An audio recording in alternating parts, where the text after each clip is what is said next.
বৈষম্য বিরোধী ছাত্র আন্দোলনের সমন্বয়করা অন্তর্বর্তীকালীন সরকারের প্রধান উপদেষ্টা হিসেবে নোবেলজয়ী অর্থনীতিবিদ অধ্যাপক ডক্টর মোহাম্মদ ইউনূসের নাম প্রস্তাব করেছেন।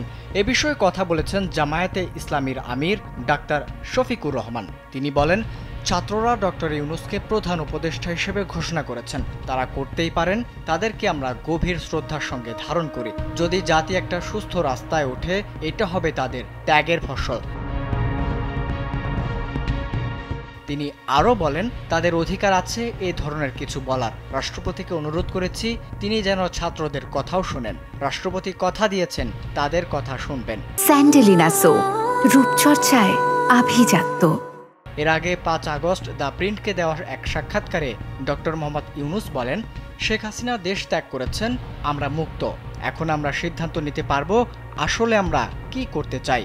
আশা করছি আমরা খুব ভালোভাবে শুরু করতে পারবো। বাংলাদেশের এমন পরিস্থিতিতে আপনার অবস্থান কি হবে, এমন প্রশ্নের জবাবে ডক্টর ইউনূস বলেন, আমি জনগণের জন্য কাজ করে যাব। আমি যেটা করতাম আমি এখন স্বাধীনভাবে আমার কাজ করে যেতে পারবো।